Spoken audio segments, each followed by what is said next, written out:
Hey, what's going on? Good afternoon, folks. It's Vinny from Suds in the Squared Circle. It is Wednesday, November 8th, 2023.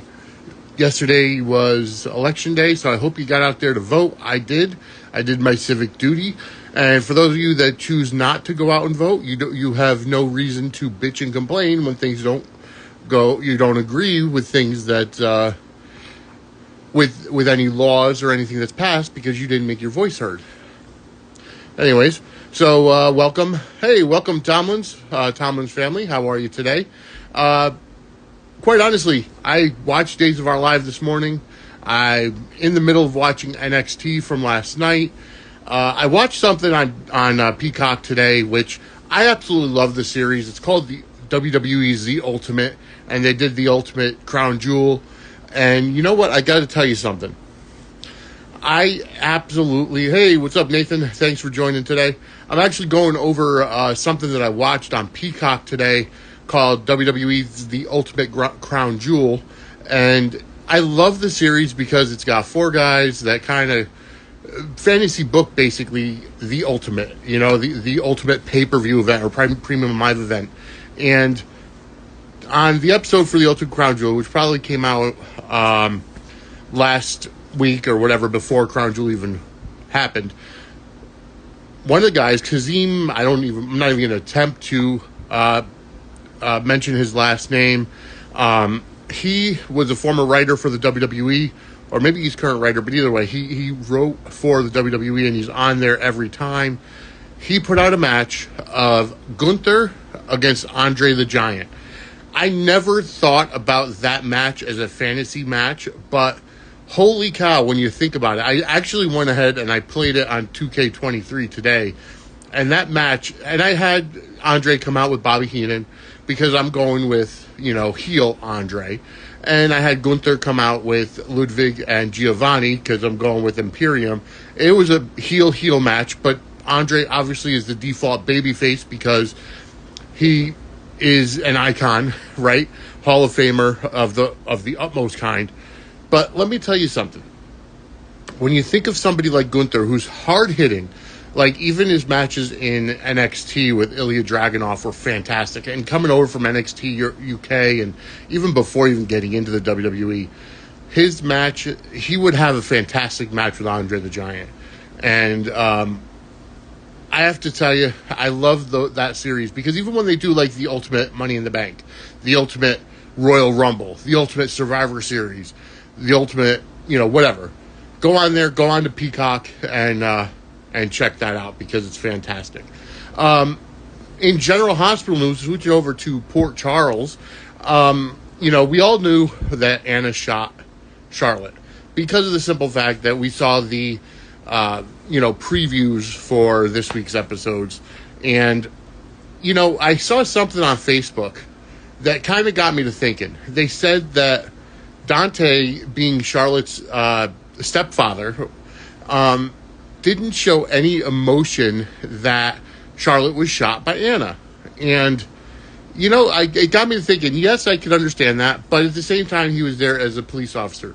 Police officers are not supposed to get involved. Not to mention, I thought he was on administrative leave, so why would they call him for that? And wouldn't the commissioner, Mac, obviously, know that Charlotte is his, stepdaughter? So it's just, they have very few. I would have thought that they would call Chase to go take care of it because Chase is obviously the neutral party. But either way, I had a reply that because he is a cop, he had to stay emotionally uninvolved with it. And but I do blame Valentine, and I have said it from the very beginning. Valentine needs to be held accountable for this because of the simple fact he did not want to tell Anna. He didn't want to tell Anna about it being Charlotte. He wanted to handle it on his own. Then he recruited Laura, and then it's like Nina knew, and Nina held the secret. Why couldn't he be honest with the woman that he supposedly loves? Now, both Anna and Valentine said that there will be lies in their relationship because of the nature of their, I don't want to say jobs because neither one of them technically have a job, Valentin is CEO of ELQ, but I've never seen him actually in the office in a long time. And Anna was let go from the WSB. She's not the police commissioner, so technically she's just a civilian. I don't think she's a WSB contractor. So, for her to say, oh my gosh, I discharged my weapon on a child. Yes, but for Dante to say I need to have your gun, it's like, check her permit. Like, if she's a civilian, I mean, unless New York is different with their laws, and if there are, different laws when you get out of your chosen WSB police department, law enforcement role, that you automatically have a gun permit, for life, which if it is, and I get it, she's also somebody who's being targeted. But if Valentin said that, told Anna that, it was Charlotte, at least she could have, but, again, why would Charlotte, not turn on a light, or why would she not lock the door? Just a lot of stuff that I find really annoying about that entire angle. And I went over it on Suds in the Squared Circle on Monday night. What I am going to go into is I'm going to branch off. I mentioned it in yesterday's daily update, but I'm going to branch off into semi-pro football. A number of years ago, I did commentary for the Connecticut Panthers. We tried it with the Hartford Whalers. It didn't go very well. But I did do, I think, 2 seasons with the Connecticut Panthers, went on a couple of road trips with them, and also did all their home games. This year, coming up in the spring or summer based on when they play, I'm going to either be doing the Connecticut Panthers or I'm going to be doing the New Haven or Bridgeport Venom because it's obviously close to where I live. I love semi-pro football. I'm not a huge NFL fan. I haven't been for a long time. But I'd like the XFL simply because it's a rock, and it was Vince's baby for a little while. But semi-pro football, to me, the players actually play like they want to win. They're not playing for multi-million-dollar contracts. As a matter of fact, the majority of players actually pay to play. And honestly, semi-pro football have the most teams in the country because you never hear about them. Like the NEFL, New England Football League, is what the Connecticut Panthers used to play in. I don't know if they're still in there because I've been out of that world for a long time. But their players, pay to play. They're weekend warriors. They have full-time jobs. It's similar to independent wrestling, honestly, without as much joking around. I happen to enjoy it, and I do, I think, a lot of the Connecticut Panthers stuff is still up on my previous YouTube, not Suds in the Squared Circle. It's under the V. Apicella JR or SportsWire or whatever it is. Bariatric Bachelor, I think is what I changed it to. But all the Connecticut Panthers stuff is up there, and I have a lot of those podcasts left that are still up there. But yeah, I find it awesome, and I'm not, I'm somebody, I'm not polished in broadcasting. I've never gone to broadcasting school. I've taken a couple of video production classes. I've never actually taken a broadcasting class, but I have taken journalism. And I do have to say that I talk from the heart. Like, I'll be a homer. I'm not somebody who's going to talk like, a Al Michaels or a John Madden. And yes, I know I'm dating myself right now. I'm probably more of a color commentator than play-by-play, but I usually do both. And as a matter of fact, I'm going to be dedicating any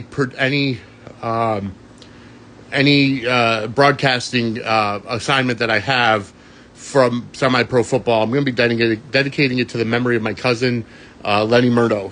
Lenny was actually the first person that got me into semi-pro football. He passed away, I want to say it was 2021. January of 2021, he had, I think it was prostate cancer or one of the cancers, and I was very close to him. He actually got me involved with the New England Knights years and years ago. That was the first team that I ever did broadcasting for. And it was never like streaming. It was literally on a cell phone. My friend and I would be doing the broadcasting on our flip phones, and we had to call into a number, and that's where you were able to download the audio or stream the audio or whatever. This was back in, 2006, I think, 2005, 2006.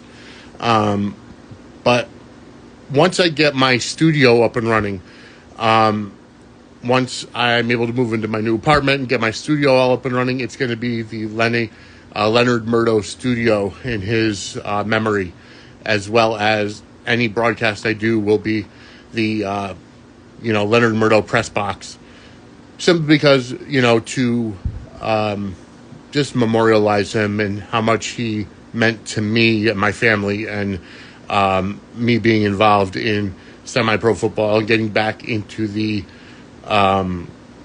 podcast game. But anyways, not to end on a sad or somber note, but that's what I'm going to be doing. I'm also going to be starting a cooking show within the next month or so. I'm signing up to sell Pampered Chef, so I'm going to utilize Pampered Chef products on my cooking show. So it's going to work out both ways. But anyway, so thank you all for watching. This is Vinny from Suds in the Squared Circle. Today's, like I said, Wednesday, November 8th. November 8th, 2023. This coming Friday is Veterans Day. As always, thank a veteran, because without them, we wouldn't be free in this country. But anywho, love you all. Thank you. Make sure to like, subscribe, get notified anytime I go live or anything gets posted from on here, on Instagram, on TikTok, on YouTube, on Facebook, on X, on Threads, anywhere. But thank you, and I will talk to y'all tomorrow. Have a great day, everybody.